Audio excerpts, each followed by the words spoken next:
Cult Movie Cult, where we watch and discuss the horrific, the obscure, and the flat-out strange from the other side of cinema. I'm Mark Dickerson. And I'm Jeremy Fink, and this is the fourth episode in our series Flash in the Can, the one-hit wonders of cult cinema. Today we'll be discussing 1998's Buffalo 66, written and directed by Vincent Gallo. All right, get up. Now listen to me. Sit down. We're taking pictures for my parents. Do you understand that? Mm-hmm. We're taking pictures like we're a couple, like we like each other, like we're husband and wife, and we span time together. We span time together as a couple, because we're a loving couple, spanning time. These photos are us in love, spanning time. No bullshit faces, no funny faces. Just look like you like me. That's all I want. Just look like you like me. That's it. Can you do that? You're so weird. Fine. All right, let's go. Yeah. Are you going to do it or you're not going to do it? I'll do my best. I don't want to waste more money. Just do it right, all right? We're in love. We're spanning time. Look like you like me. Look like we're husband and wife, okay? I do like you, Billy. Okay, you know what I mean. I mean like you like me like you're my wife, like you're in love, that kind of like. Like we're in love, spanning time, okay? And just do it right, all right? All right, I'll do my best. Don't do your best. Do it right, okay? And don't get smart. I don't want to waste $2. Just do it right. All right. All right. Look like you love me. Let's span time, okay? Let's span time together. Billy Brown is out of prison after 5 years. Eventually, we learn due to sports betting activities that he was involved in. In order to impress his parents and bring him an instant facade of normalcy, he kidnaps a random woman he runs into after using the bathroom of a dance studio, and the two of them go on a bit of an adventure together, first meeting his parents, and then onto the bowling alley, and eventually a seedy motel.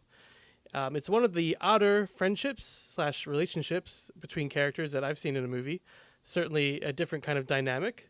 And that's the main, I would say, action of the film, of what's actually happening. But obviously there's lots of little moments and things in between. Lots of very interesting visual filmmaking techniques at play here, which makes it one of the more interesting independent films of this time, in my opinion. I would say like a lot of variety and cinematic choices. But that's the basic plot of the film, and we kind of follow this character as he navigates through his post-prison life, and it really is like the following day, I think, that we follow him.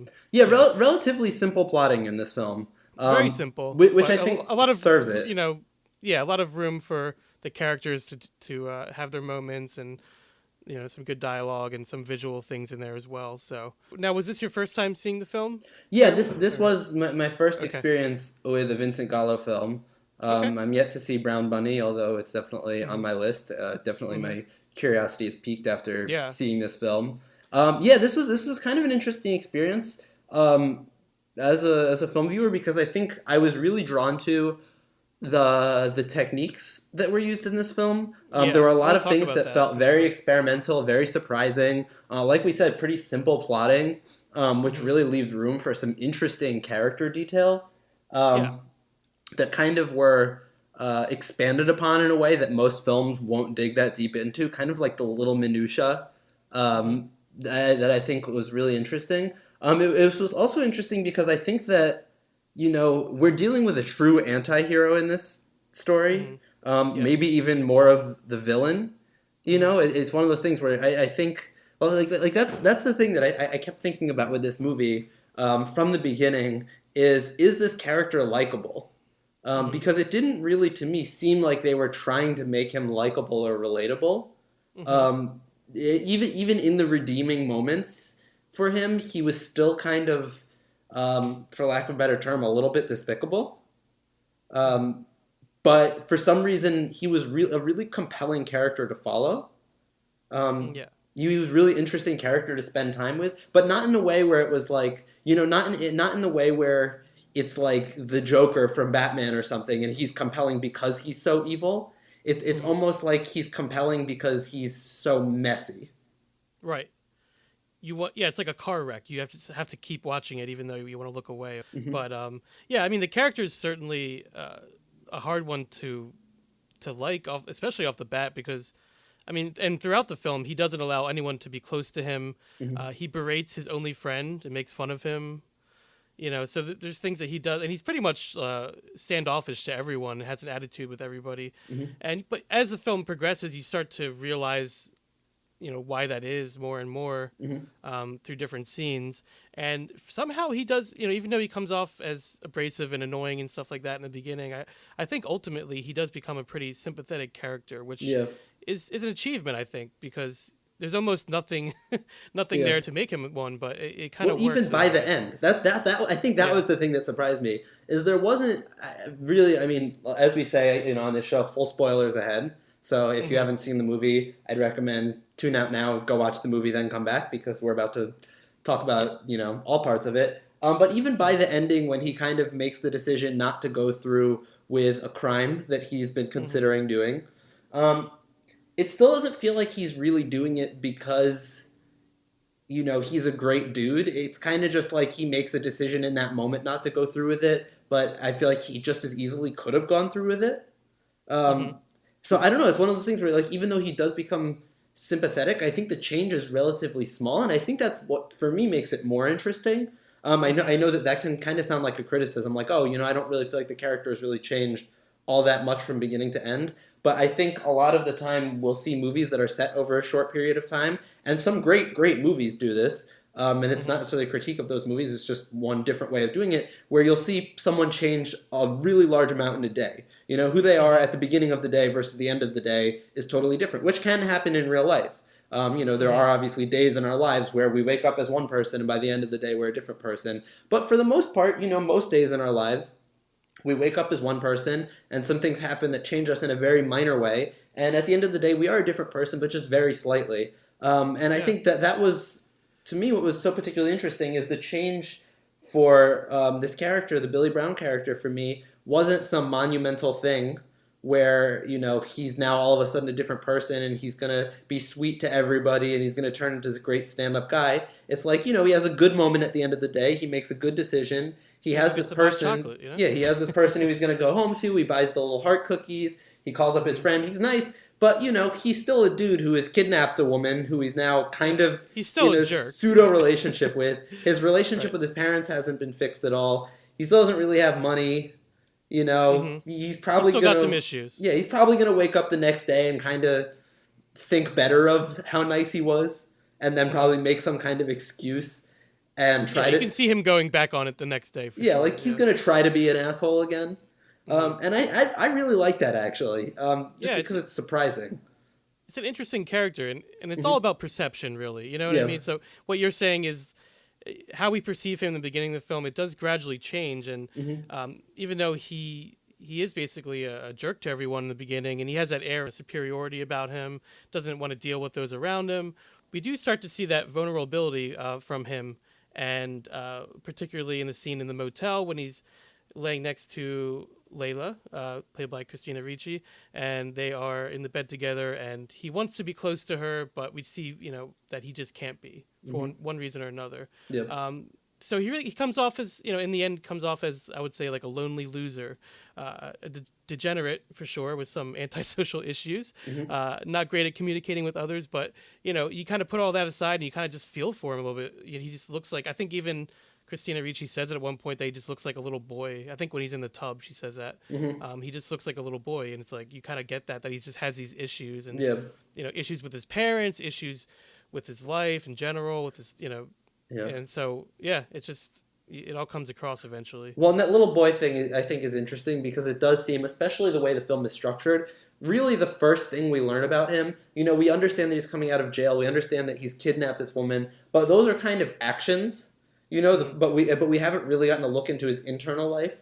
We know he has a small bladder. Yeah, we know he has a small bladder and a deep rage. But we don't... So a small bladder and a large rage. But we don't really... We haven't gotten a look into his internal workings yet. And really the first thing we get is his parents. And I think that idea of him being a little boy is interesting because the first thing we're faced to confront is him going home. And there is this thing, I think, whenever as adults we go home, where to a certain extent we're brought back to feeling like children, at least a little bit. You know, when you're in your childhood home and your parents are making you dinner, you know, immediately those dynamics are going to start coming up, as his do. So that idea that we're introduced to this character, we see him do a few things, but before we even can really get a feel for him, he's basically, you know, turned back into this little kid again in his parents' home. And that's kind of what we're building from, is a really interesting place to start, because in a lot of movies, you know, the parents' backstory is generally saved, unless the parents figure to be a large part of the story, which to a certain extent his parents do, but not really. You know what I mean? Like the parents in this story, they aren't really part of the main conflict of the story. They're just kind of a texture as to why this dude is acting the way he is. They're another puzzle piece. Yeah, they're a puzzle piece. And what makes him up, yeah. Yeah, but like they're not really part of the main, other than the football connection. But we get we spend so much time with them, and I think so much of that is just so we get the feeling for this dude as this kind of lost soul who needs to be nurtured, needs someone to take care of him, really, is all he's looking for. But he's lost in this world of gambling and violent thought and, you know, like seedy underworld adulthood. Yeah. And all he needs is some love, you know? Right. And it is definitely a very personal film. And it's hard to talk about this movie without talking about Vincent Gallo, because he is a director, writer, star. So I want to just go into his background a little bit here, kind of diverge from the film for just a bit. So Gallo started out as a performance artist in New York, and he moved on to acting before moving on to directing his own films. He was also a b-boy in the 80s. He was a hip hop breakdancer. Yeah. So he also rode motorcycles. So he's very well versed. He's also a musician as well. Well, his 80s, sorry to interrupt, but his 80s period too, this is just kind of like a fun little side note, but he actually was part of the 1981 film Downtown 81, which is mostly known for the presence of the painter Jean-Michel Basquiat. And the 1980s New York City graffiti scene. So this guy's roots aren't coming from Hollywood; they're coming from graffiti and street art. And I think that's part of his appeal too, is that he has that kind of street level, character to him that you don't always see in the world of film. And he's multi-talented for sure. I mean, filmmaker, actor, writer, musician, motorcycle racer, and then also there's his radical and outspoken views, which I'm sure we'll talk about a little bit, that he's also very much known for. He actually reminds me a lot of Quentin Tarantino in certain respects. He came about a little bit later, but he was either had to be influenced by him, or he just has that same sort of large personality. He's just very, kind of ego-driven, but also, you watch interviews with him and you're just like, can't believe what he's talking about and the things that come out of his mouth. So he's very outspoken. And that's something that I think would come back to bite him a little bit later. But he's also known for funding his own films and their low-budget nature. So this film, Buffalo 66, was made for just under $2 million. An interesting fact about how it was filmed on reversal stock, which means it kind of gives it that classic look similar to the NFL films that you would see from like the 1960s. And it has that high color saturation and contrast to it, which I think adds a lot to the film just right there. But it was very expensive to do that. And I think a lot of people working on the film questioned that decision, but he was pretty steadfast about that. Which I think was worth it. I think. I mean, it's. I wouldn't call it a pretty film. It's not a film that you look at and say, "Oh, how beautiful." But I think it's so striking in a certain way. It's so right for the film. Definitely, especially because it does involve the NFL in certain aspects, and so those old NFL like film reels, come to mind. I think just even subconsciously as you're watching it. And Buffalo 66 is also, it's at the end of the day, I think it was a vehicle for this young filmmaker and actor, Vincent Gallo. And I think in that sense, it is a very confident and artistically made independent film debut. This is his first feature film, which is pretty impressive, I think. And it's also a hometown film for him because he's from Buffalo, New York. And actually, you brought up the long scene with his parents in the film, and that was actually filmed in the house where he grew up as well. So a lot of personal aspects of the film, and I think Gallo in this role does have that unhinged, unpredictable energy that he has in real life. When you see interviews with him and things like that, and then so it has that, which is very compelling. It also has those stylistic techniques that we talked about that sort of carry the film. And I want to talk about those techniques a little bit because to me, this is a big draw of the film and a big reason why it's so memorable in a lot of people's minds. So I made a list here, but I'm just going to go through a couple of these of different techniques that I saw used in the film that were very evident, and not all of them are used throughout. Some of them are just used for maybe a scene or two. But so here's a couple. So use of multiple screens overlaid. That kind of happens for just one moment. There's a lot of jump cuts throughout the film, a lot of off-center framing. There's when the scene with the family during dinner time, there's the multiple fades to black when they're just kind of sitting there. There's also the surreal lip syncing to audio recordings, like when the father does that, and also the tap dancing scene, a couple of musical moments there. And of course the photo booth scene, which is probably the most iconic from this movie, when with him and Christina Ricci just sitting in the photo booth and the camera doesn't change. We're just in that view from the photo booth for the full whatever it is. A long time, there. Yeah, it's a long time, but it's a great scene. I think that scene works really well. I agree. But what did you think, Jeremy, of these techniques? Did they work for you when you viewed the film? Were they distracting? How did you feel? I thought for the most part they worked. I didn't love the photo overlay thing. For me, it just is one of those things where that kind of drew attention to itself in a way that I felt the others didn't. And it's mostly because I felt that what was being done with that could have been done with cuts. That's generally for me as a filmmaker and film viewer. Still, you get the idea that he's trying things. Yeah. It's experimental. I think generally for me, when it comes to experimental techniques, my thing is if that technique is the most interesting and efficient way to express an idea, I love it. I think generally if you're doing something experimental that can be done in a more straightforward way to a greater effect, that's when I kind of will be like, oh, that's a little distracting. So I thought that was a little distracting. I loved my favorite effect of the whole movie was right at the end when he's having kind of his vision of shooting the NFL player. Frame. Yeah, and it's not it's kind of a freeze frame, but it's like they came up with this great special effects makeup thing where like the blood was spurting out of this dude's head but just suspended in the air, but it wasn't just like a still. It's like a 3D animation of a still. It's kind of like Fight Club did it. Next year a little bit as well.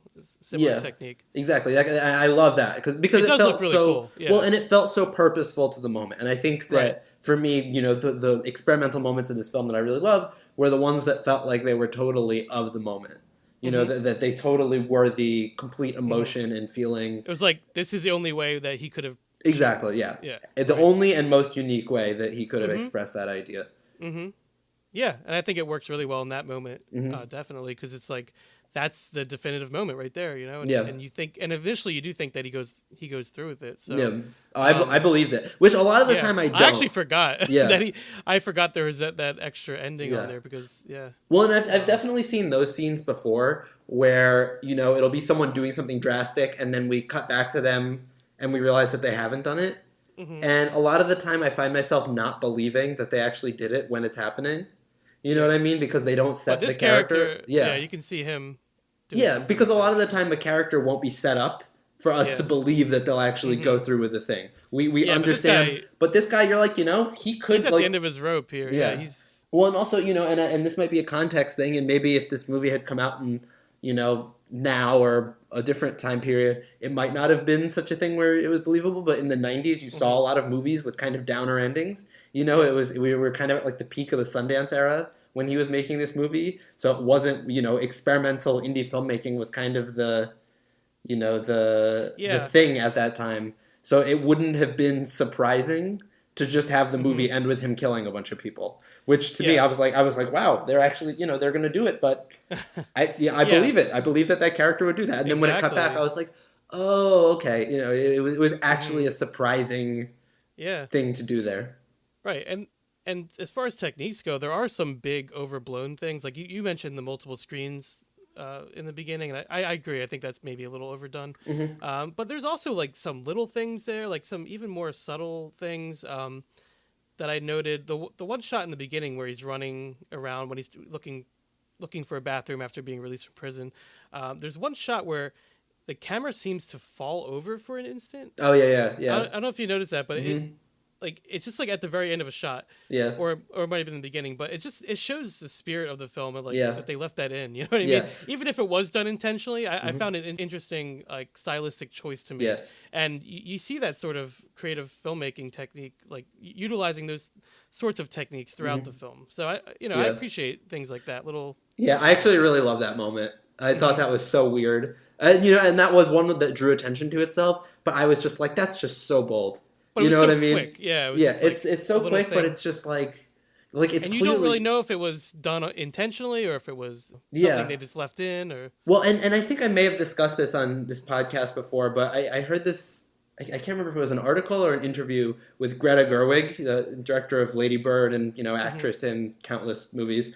And she was talking about the thing that she loves about theater is that there's always a feeling that something could go wrong, and if it goes wrong, it's happening in real time.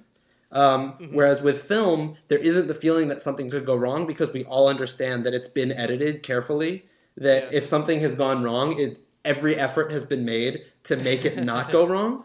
So I kind of love those moments in movies where it almost feels like it was a mistake, but it's in a movie that's constructed well enough that you kind of say, no, like they could have gotten rid of that moment. That was not a a mistake conscious that it was choice. left in, but a mistake that, like, if it was intentionally filmed that way by mistake, yeah. Yeah, exactly. Yeah. And it gives it a certain when you see something like that and you're like, oh, geez, that's a little surprising. It kind of puts you on the edge of your seat where you have to say, is this something that's a little sloppy or like are they doing something really, really next level?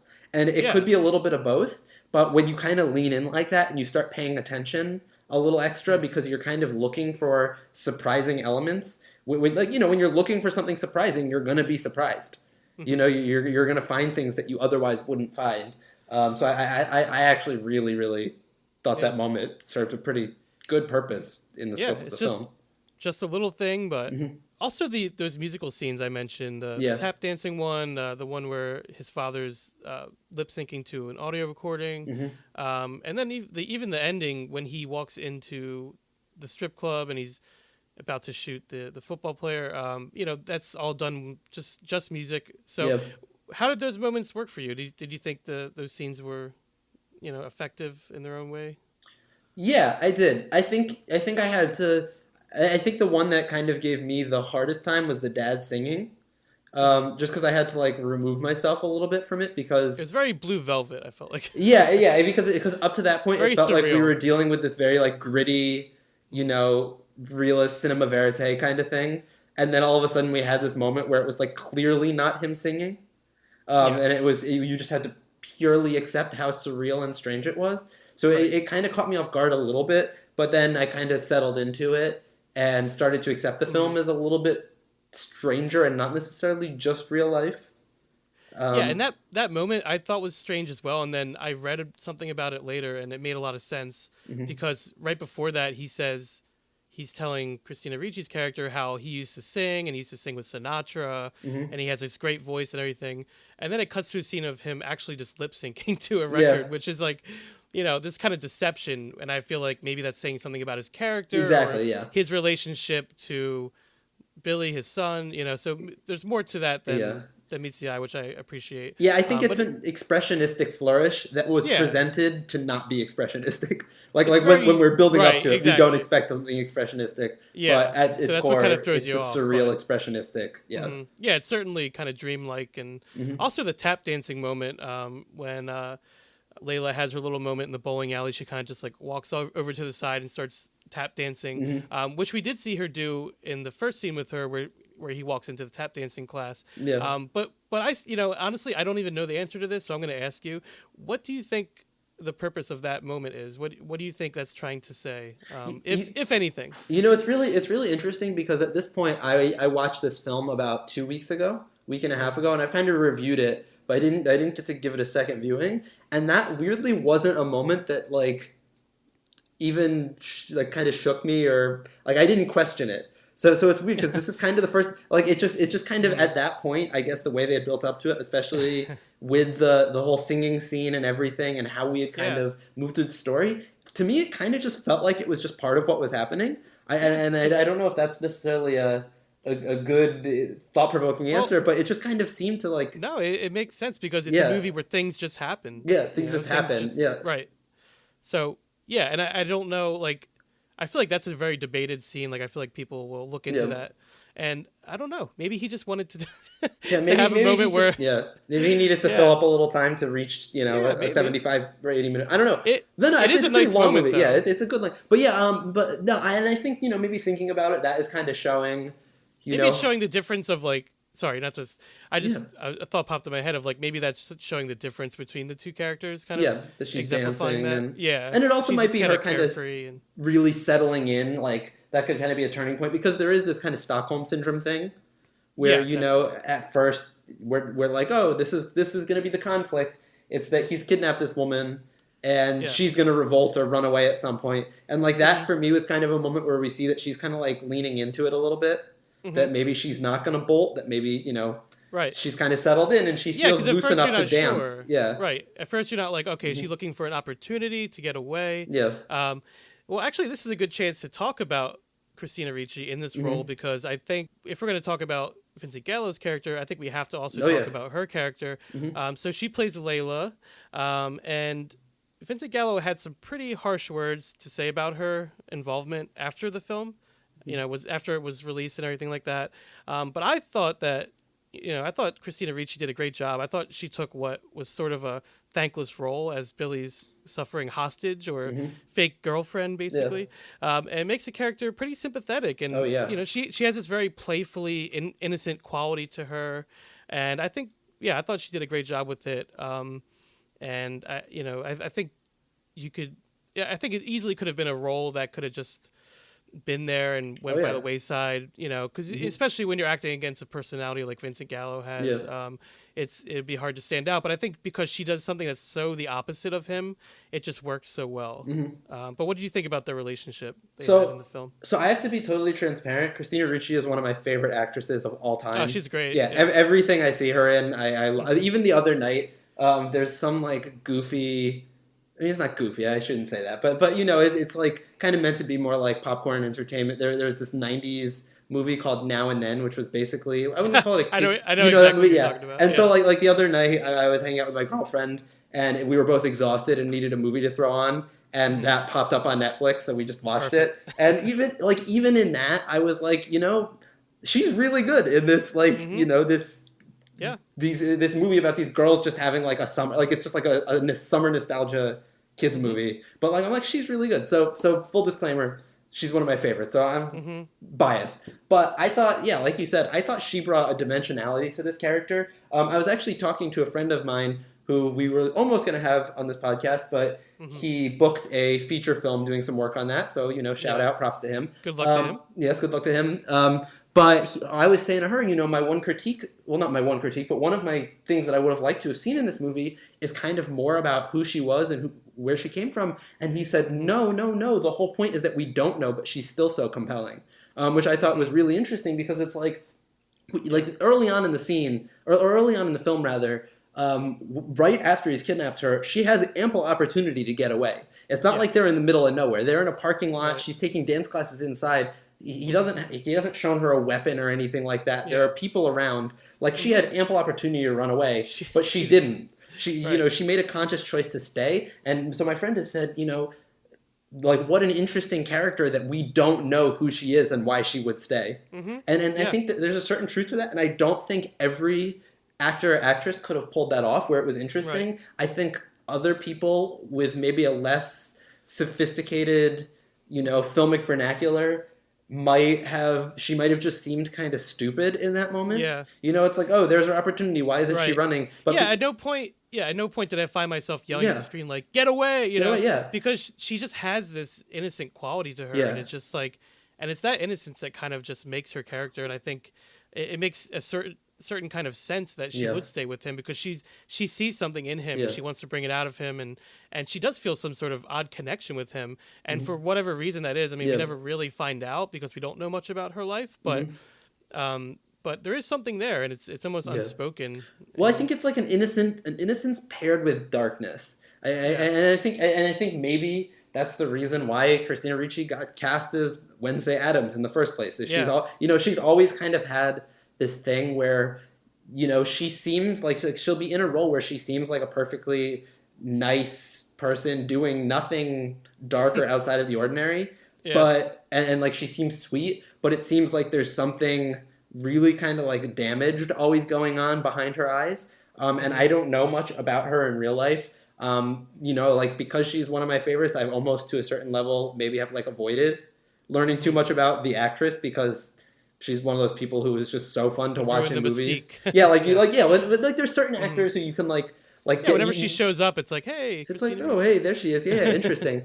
But I think that darkness too, where it's like this yearning where she's with this guy who's kidnapped her and she's choosing to stay, and it's a certain level of innocence where it's like, oh, she feels bad for him, but it's also like, what is she running away from? Right. What? Yeah, you get that feeling that she's, maybe her situation at home is not great either, and she's kind of, like this is a better alternative to her. Exactly. Like or at least a more exciting alternative. A more exciting alternative, exactly, yeah. And it's interesting because it almost has this like Bonnie and Clyde kind of feel. I was just about to say that. But like it's all brought upon, but like different. they're not really doing anything. But different. You know what I mean? Like if you think about it, like in this whole movie, they don't really, like other than him kidnapping her, the two of them together don't really do much of anything. Yeah. They go to his parents' house, they go to a diner, they go bowling. I think she gets the idea pretty early on that he's like a loser. You know what I mean? Like, I don't think she's very afraid of him, I would say. But it's interesting because as a couple, they feel so dangerous. Like, they feel like that Bonnie and Clyde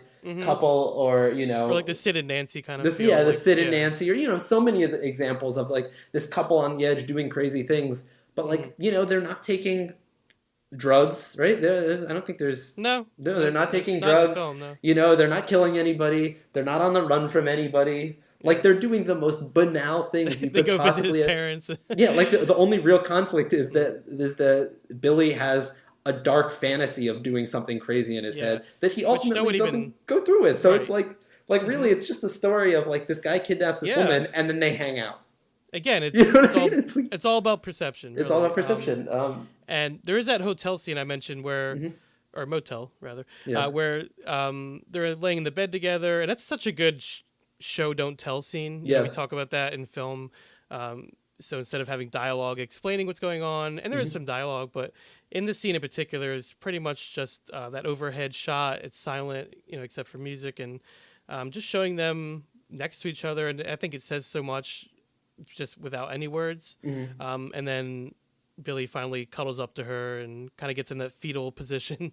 And it's just like a nice scene, and it doesn't need any dialogue, and I think that moment's like a real turning point for his character and for us watching the film, and I think that's part of why when he doesn't go through with killing the football player at the end, it does make sense, because you've seen that relationship start to become something. And I think he sees that too.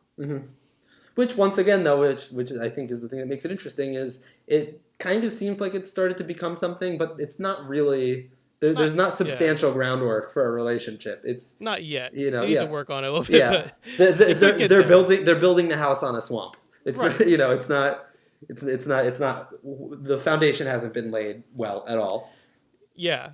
But it could go somewhere. It could go somewhere. It could. It really could. Yeah. I mean, it could go. It's one of those things that could go either way.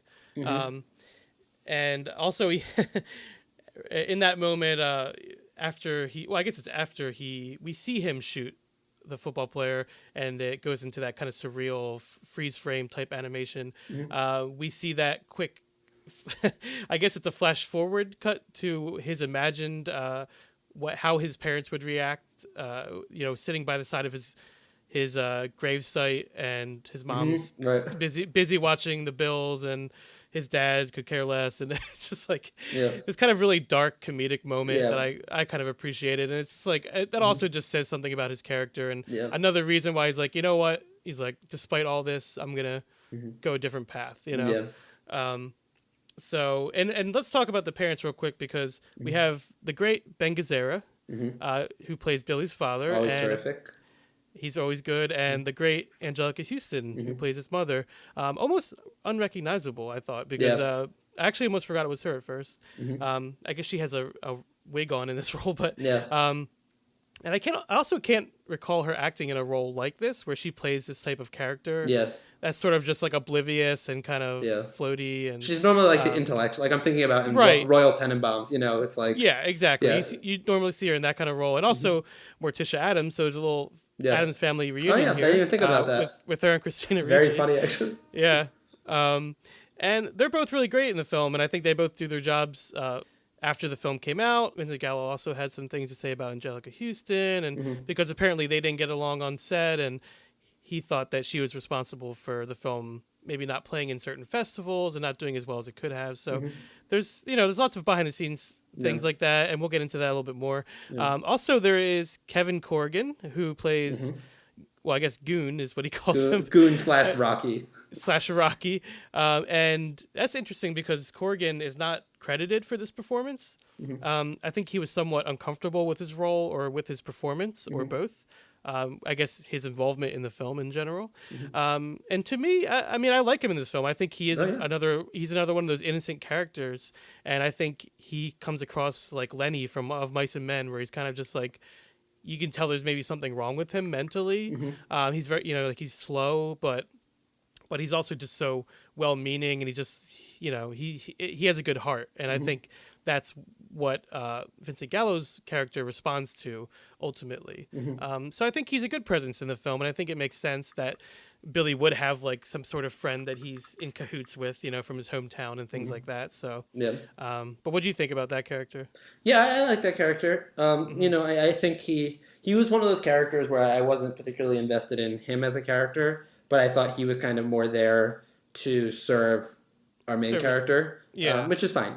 There's only room for so many stories in a film. It's interesting though, looking at this cast right now. I know we're jumping a little bit, but as we're getting into some of these slightly more background characters in the story, there's also Mickey Rourke as the bookie, who just has one scene, and then Rosanna Arquette as Wendy Balsam. As Wendy. Well, I definitely want to talk about that scene because that's an important scene. So Billy takes Layla, who he calls Wendy. He's like, I'm going to call you Wendy from now on. So he takes her to this Denny's, which I forgot they actually go to a Denny's in this. It's pretty great. In one of their misadventures. So they go there and they sit down, and of course they sit right next to Billy's old crush from middle school, who's named, oddly enough, Wendy. And played by Rosanna Arquette. And it's just like, it's a great scene of like just the embarrassment, also just like the uncomfortableness, and it's just played for comedy, but also it's just really sad. And it's so sad. I think that's when you see just how sad Vincent Gallo's character is. Well, pathetic. Not how even pathetic. Just sad yet. Right. It's pathetic. Like, because it's one thing to take on the fake girlfriend, but it's like he's so stuck in the past and he holding has a on picture to of things. her still. Yeah. But you realize it's someone he didn't even date her. Yeah, and then when you find out that in the later scene in the motel, he tells Layla that he never even dated her. He's never had a girlfriend. So it's things like that just really make him more of a sympathetic character. I would say. It's interesting because in a way, obviously at this point this movie is over 20 years old. As we look at kind of contextual things culturally, I feel like the Billy Brown character kind of fits the archetype of what we would maybe refer to as like the incel today in a way, which is Joker. An interesting thing. Well, Joker a little bit. I don't know. Have you? I'm mostly kidding. A little bit. A little bit with Joker. I think he's maybe a different case than everyone made it out to be. But I think that this movie kind of really fits that role. It's like this lonely guy with, like he could go one way or it could go another. Yeah, exactly. But it's interesting because this is a sympathetic exploration of that character, which I don't think we would really get now. And I think, Mark, have you gotten to see Joker yet at this point? I have seen it. You have seen it at this point. So yeah, because I think one of the things with that film, why I would say it's kind of not a full exploration of like male rage or anything like that in a way that maybe a Taxi Driver or something was, is that it felt like in that movie to me, and I like that movie to preface this, but I thought that it felt like a lot of things were happening to him, and everything he did was a reaction to things that happened to him. And one of the things I really liked about Buffalo 66 is it felt like, we saw our main character doing bad things just because sometimes he was in a bad mood. It wasn't You're because do bad things, Billy. yeah, it wasn't just because it wasn't like a reactionary thing where, oh, this bad thing happened and then he did this bad thing. It was like we understand some bad things that happened in his past, but like also he's been in prison for 5 years. He's been stewing on these he's been stewing, revenge fantasies. And, like he's a rage-filled dude who's not really like he's dark, and not in a way that makes you feel good as a viewer. Not in a way where you're like, oh, he's so dark. Like you don't really start to feel like bad for him until he takes down the revenge persona. You know what I mean? Instead of rooting for him to get revenge, or instead of rooting for him to overcome, you're kind of just like, oh, like the poor guy, he needs help. I think with the Joker, it's like by the end you're kind of like, all right, good. Like I hope he does it. You know what I mean? Like he deserves to have his day in the sun. Whereas this guy, it's like, this guy doesn't need his day in the sun. He just needs his day, in a nice, warm, loving home. Right. Exactly. But that does lead us to talking about that almost final scene. So we had talked about it a little bit when so the film sort of culminates with Billy taking his revenge, right? Or fantasizing about taking it. So he tracks down where this football player, I think ex-football player by this point, right? Yeah, he was definitely retired. No kicker is that heavy. Exactly. Good point. The kicker who basically was the one who cost him everything and landed him in jail because of a bet he made. Well, in Billy's head, this makes sense, of course. So because he wants someone to exact his revenge on. So so he goes into the strip club where he is the owner of, and tracks him down. And the whole movie has been him just waiting it out and waiting to confront this man and exact his revenge. So we get to that moment where he pulls a gun on him, and then as we mentioned, we assume that he takes a gunshot. We see the freeze frames on each shot, one to the football player and one to his own head. And then it shows the path that that he could have taken, and I think it shows the path he could have taken if this woman Layla had not come into his life. So then he thinks better on it and doesn't do it, and he walks out and he goes to a donut shop.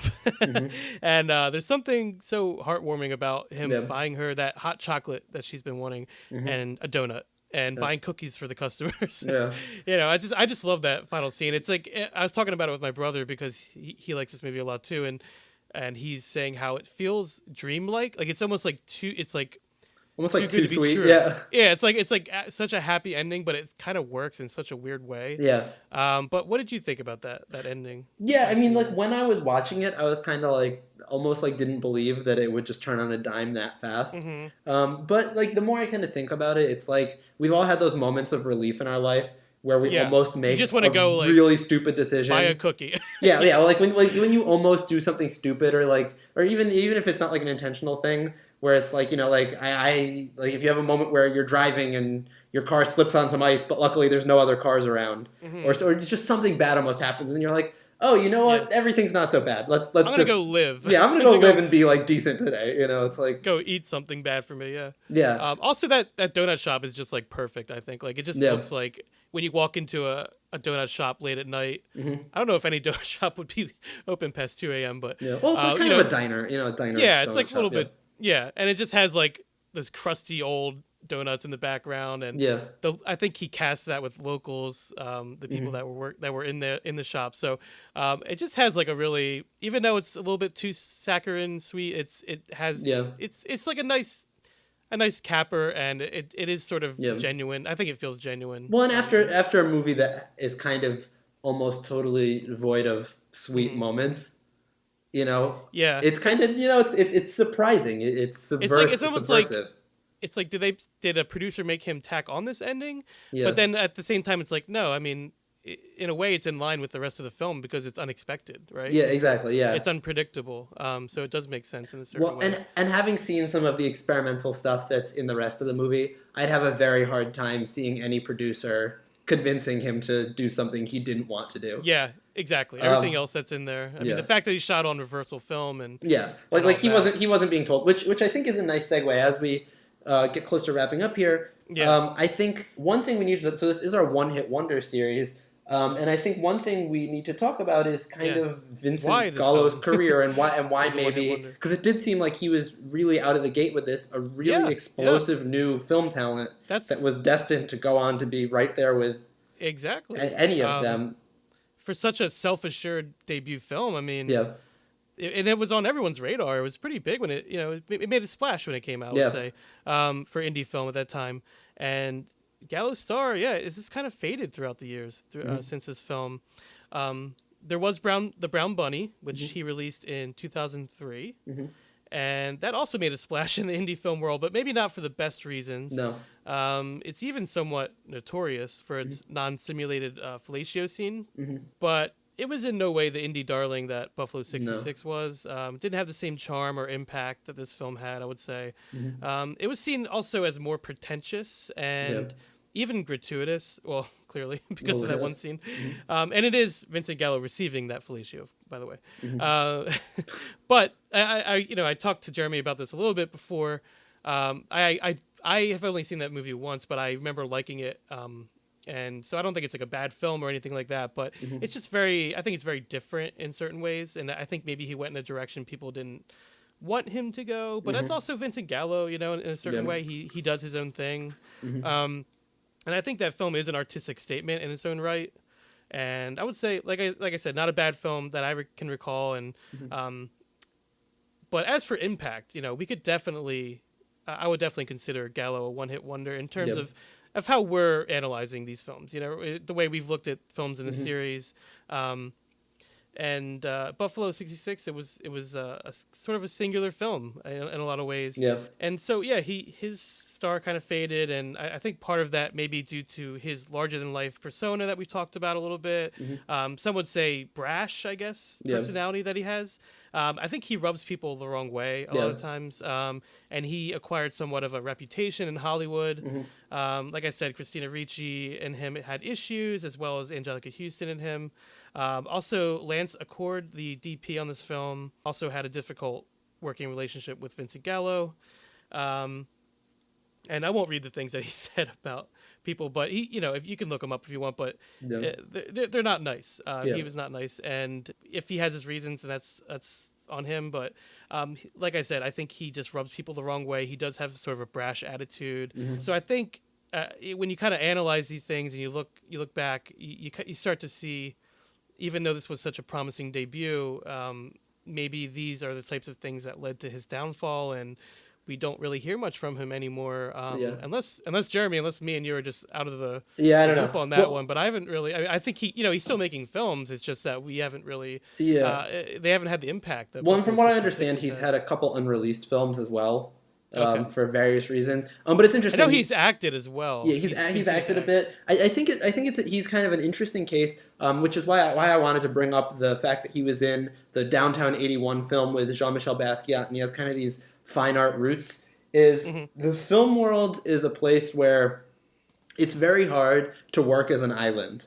And not obviously there's the reason that you need a certain amount of money to make movies. It's expensive. But also just the reason that, making movies takes a lot of collaboration generally to make them of a certain caliber and of a certain scope. And it's interesting. I'd actually like to read something. I have Vincent Gallo's website pulled up, and this isn't a critique of him. This is literally what it says on his page. But if you go to the contact page on his website, what it says is there's a little paragraph, and I'm not going to read the whole thing. I'll kind of paraphrase. But he says, "This is a personal contact page for me, Vincent Gallo. As it is personal, I would like to say a few things about this contact address. Do not send me scripts, as I have never read a script in my life, including one to films I've acted in and ones that I've written and directed. I only accept legal pay or play offers from attorneys. Please don't tell me about the film you're going to make one day. I'll be dead long before that happens. Any day now, maybe. Do not ask for signed photographs, as I do not keep any photographs of myself and have never had a headshot. Keep checking the merchandise page. Eventually, I will try to offer signed photos." And it keeps going. There's some other stuff that gets a little crazier. But it's one of those things where, I think Vincent Gallo is one of those people who never played the Hollywood game, which is so wonderful and a little sad at the same time.